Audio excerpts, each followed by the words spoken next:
Hey everybody, welcome back. So believe it or not, the first 90 days in a new position are absolutely critical for your future success within an organization. It's during that time that a lot of relationships are built and a lot of knowledge is learned. So in this video, I want to provide you with 5 best practices in order for you to utilize within your first 90 days to use as a roadmap for your future success within any new job that you might take on. If you're new here, my name is Michael, and I'm an education leader that is based in Los Angeles, California, and I hold my doctorate in organizational leadership. And through my teaching and also through my work, the goal of this channel is to provide leaders with best practices and tips to level up their leadership and management skills, both for their own professional development and also for the development of your organization. So much of this topic of the first 90 days and the framework of it all really comes from Michael Watkins' book here entitled just that, The First 90 Days. Now, at the start of the book, the author demonstrates this concept called the break-even point.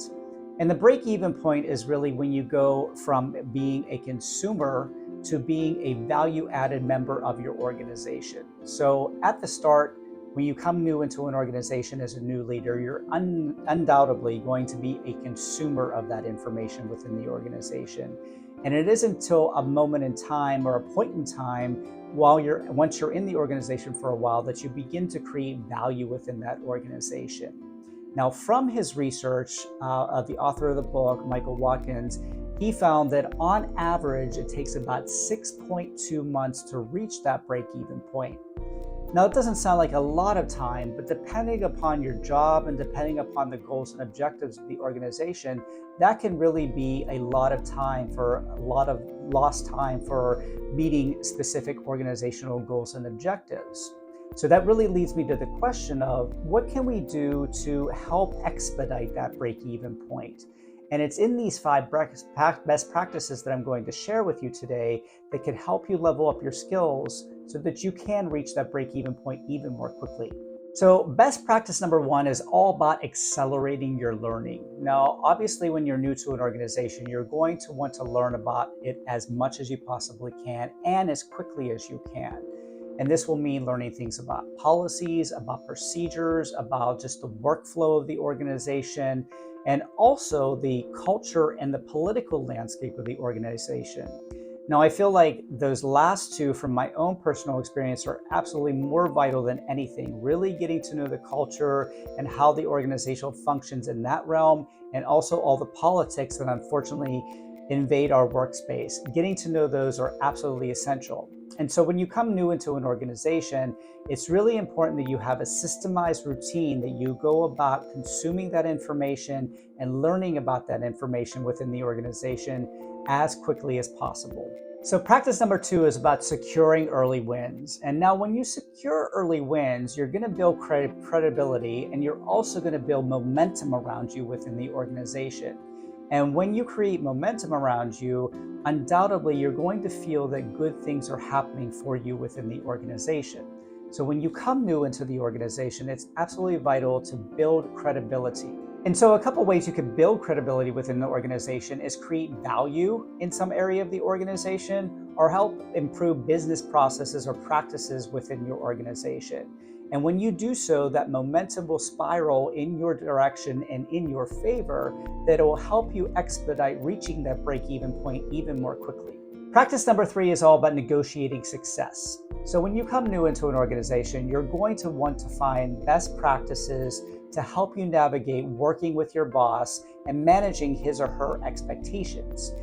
And in order to do that, you want to have a series of crucial conversations around your job, expectations, about the work environment, and also about your professional development and growth within the organization and how those things can be achieved.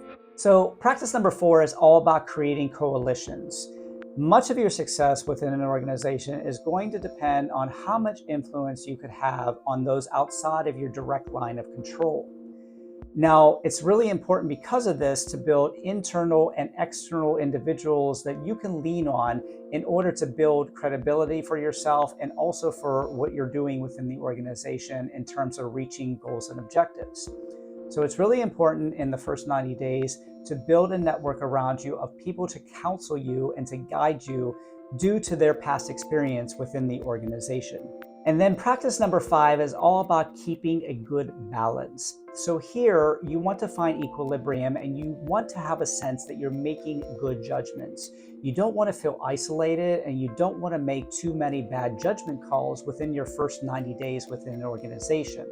So that's why, again, based upon our last tip about building coalitions, it's really important to have sage counsel around you that has been with the organization for a long time, that can guide you in the right direction to ensure your success in everything that you're doing for the organization. So do any of these resonate with you? Or maybe you have your own ideas about what it takes to be successful in the first 90 days of a new job. We're undoubtedly all going to take new positions over our careers, so I would love for you to share those thoughts and ideas in the comment section. And before I go, I want to ask you a question. Do you struggle with generational differences in the workplace? If so, be sure to click on the link in the video description and I will send you a free resource that you can use to navigate those generational differences. And also, if you want to dive deeper in this topic, I have a series of videos here where you can find tips and tricks of navigating issues regarding our baby boomer generation, Generation X, and also our millennial generation. And of course, I would love it if you would subscribe and also check out my other video here where I identify some best practices for introverts to navigate their workspace and truly create value within their organization. That is all for this week. I will see you in the next video. Take care, everybody. Bye-bye.